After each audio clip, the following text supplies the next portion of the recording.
Nekas nestāv uz vietas, viss mainās, attīstās.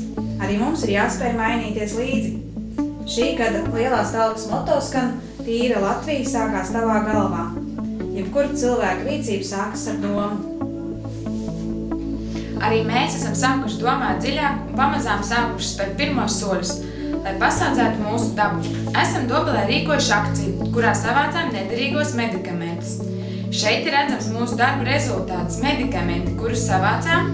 Tagad mēs viņus attīrīsim, sašķirosim un nodosim bīstamu atkritumu apsaimniekotājiem. Varbūt neiemetot tos kopīgajos atkritumos, esam kādu dzīvu radību vai bērnu pasargājuši, nepiedzimstot ar dažādām anomālijām. Mēs zinām, ka visi mūsu novada iedzīvotāji vēlas, lai 2018. gadā Latvija būtu tīrākā valsts pasaulē. Mēs vēlamies saviem bērniem atstāt sakoptu vidi. Mums visiem ir dot iespēju ieguldīt savu daļu tālākā nākotnē. Viens mazs solis tautsniekiem, viens milzu lēciens sakoptākai Latvijai. 20. aprīlī Lielās Talkas dienā mainīsim savus ieradumus, darbosimies vidē draudzīgi. Apvienosimies darbos, talkosim kopā.